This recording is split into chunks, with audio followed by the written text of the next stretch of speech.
Today we're diving deep into one of the most exciting parts of Pathfinder Second Edition, creating your very own hero. Forget just filling in boxes. We're going from a spark of an idea to a fully fledged, level 1 character ready for adventure.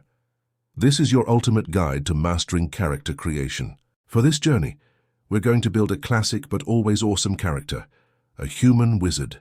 Humans are incredibly versatile, and wizards, well, who doesn't love slinging powerful spells? So grab your player core book, a character sheet, a pencil, and let's get started. First things first, the concept. Our character isn't just a human wizard. Let's give them some flavor. Let's say our wizard is a young, ambitious scholar from a bustling city, maybe Absalom. They're not a stuffy academic. They're fascinated by the raw, untamed magic of the world and want to see it firsthand. Their name? Let's go with Alara. With Alara's concept in mind, we move to the ABCs of character creation: ancestry, background, and class. Let's start with A for ancestry. We've chosen human. This immediately gives Alara 8 hit points from her ancestry. For her ability boosts, humans get 2 free boosts. We'll put one into intelligence, which is our wizard's key ability score, and the other into dexterity for a better armor class. We'll get to what those mean in a bit. Humans also get a heritage. I'm choosing skilled human for Alara. This gives her training in an additional skill. Since she's a scholar who wants to see the world, let's pick survival. It feels right for someone leaving the library for the wild. Finally, for our level 1 ancestry feat, let's take natural ambition. This lets us take an extra first-level class feat, which is a fantastic boost right at the start.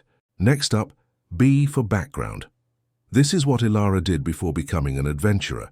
The scholar background fits our concept perfectly. It gives us 2 more ability boosts. We'll put one into intelligence again to really maximize our spellcasting power, and the other into constitution for more hit points. The scholar background also makes us trained in the academia lore skill and the scribe skill, which is automatically chosen for us. Finally, we get the assurance skill feat for academia lore, meaning we can take a guaranteed success on checks for that skill, which is perfect for our brainy wizard. Now for the C class. We're making Alara a wizard. This is the biggest step. First, our class gives us a key ability score, which for a wizard is intelligence, so we add another boost to our intelligence score. This is our most important stat, as it determines how many spells we can prepare and how powerful they are. As a wizard, we get 6 hit points plus our constitution modifier. We'll calculate the final number soon. We're trained in perception, and our saving throws are fortitude, reflex, and will. Wizards are experts in will saves, which makes sense. They have strong minds. For skills, we're trained in arcana, and we get a number of additional skills based on our intelligence. We'll get to that in a moment. Now for the fun part. Magic. As a wizard, we choose an arcane thesis. This defines our specialty. For Alara, who is eager to explore all kinds of magic, the spell substitution thesis is perfect. It allows her to swap out a prepared spell for another one in her spellbook once per day, giving her amazing flexibility. We also choose an arcane school. Let's go with the School of Universalist. It doesn't lock us into one type of magic and gives us an extra cantrip and an extra spell slot of our highest level, which is awesome. Now let's put it all together. We start with a 10 in every ability score. We got boosts to intelligence from human background and class, dexterity from human, and constitution from background. That's 5 boosts. We still have 4 free boosts left to assign from our initial step of creation. Let's put them into intelligence, dexterity, constitution, and wisdom. So let's finalize the scores. We've boosted intelligence 3 times, so it's a 16. Dexterity twice, making it a 14. Constitution twice, making it a 14. And wisdom once, making it a 12. Strength and charisma stay at 10. With a 16 intelligence, our modifier is +3. This is crucial. Let's calculate our final stats. Our hit points are 8 from ancestry, +6 from our wizard class plus our constitution modifier, which is +2. That's a total of 16 HP at level 1. Our armor class, or AC, starts at 10. We add our dexterity modifier, which is +2, so our AC is 12. Wizards aren't trained in any armor, so we can't wear it without penalties. Now skills. We're trained in Arcana, Survival, Academia Law, and Scribing. Our high intelligence gives us 3 more trained skills. Let's choose Occultism, Nature, and Society to reflect Ilara's wide-ranging intellectual curiosity. Finally, feats and spells. Our Natural Ambition feat from our ancestry gives us an extra first-level wizard feat. Let's take Reach Spell and Widen Spell. These are meta-magic feats that let us alter our spells on the fly, making them reach farther or affect a wider area. Super useful. For spells, our high intelligence gives us a lot of power. As a universalist wizard, we start with 4 cantrips. Let's pick Detect Magic, Mage Hand, Ray of Frost, and Light. These are your bread and butter, at-will spells.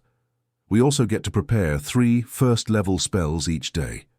Good starters are Magic Missile for reliable damage, Fear to debuff enemies, and Grease to control the battlefield. We also start with a spellbook containing 10 cantrips and 5 first-level spells, so we have plenty of options to choose from each morning. And there she is, Ilara, the level 1 human wizard, ready for her first adventure. She's a flexible spellcaster with a thirst for knowledge and a solid foundation to build upon. So what happens when Ilara levels up? At every level, her total hit points increase.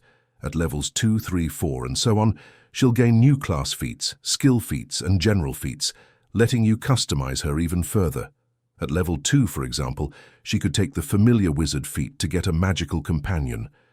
At level 3, she'll get access to second-level spells like Invisibility and Dispel Magic. At level 5, she'll get another ability boost, allowing you to increase her intelligence even further to 18, making her spells even more potent. The journey from level 1 to 20 is all about choices.